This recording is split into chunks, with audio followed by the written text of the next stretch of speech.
तुम्हारे लिए ये अकेला ही सबसे टकराया। उनसे भी पिछले 70 साल में बड़े बड़े सूरमे जिनके पांव चाटते चले आए हैं। अब तुम्हारी बारी आई है तो तुमने इसके लिए क्या किया है?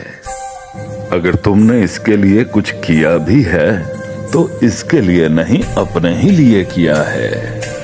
क्योंकि ये कुछ और नहीं, हमारे पास हमारे अपने लिए कुछ करने का कुदरत की तरफ से भेजा गया एक मौका है, जो हमारी आंखों के सामने हमारे हाथों से रेत की तरह फिसलता जा रहा है। खुददार इतना कि अपना हक छोड़ दिया कि इमरान खान खुद को बेचा नहीं करता। और तुम्हारी फिक्र इतनी कि पाकिस्तान की कौन सी ऐसी गली है जहां इसने पैसे नहीं मांगे। नायाब हीरा।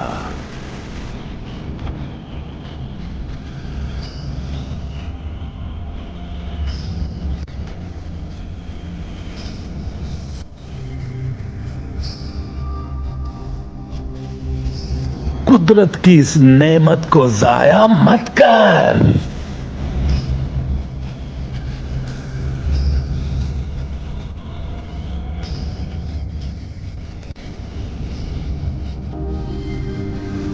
कभी तूने किसी को डिस्प्रिन भी लेके दिया है?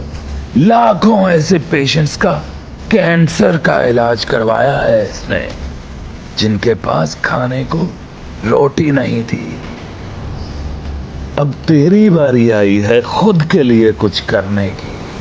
तेरी हालत का जिम्मेदार कोई और नहीं, तू है। तेरी हालत भी किसी और ने नहीं, तूने ही बदलनी है। कुदरत की तरफ से तुझे मिले इस मौके का फायदा उठा के 70 साल तुझे लूटने वाले तेरे बच्चों को भूखा मारने वाले ही आए। अब तेरे लिए कोई लड़ने वाला आया है तो तू तमाशबीन बना रहेगा।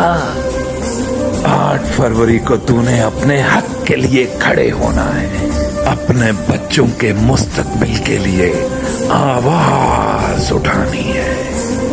ना तो तू किसी का गुलाम है और ना ही तू कुदरत का नाशुक्रा है, जो उसकी तरफ से भेजे गए मौके का फायदा नहीं उठाता।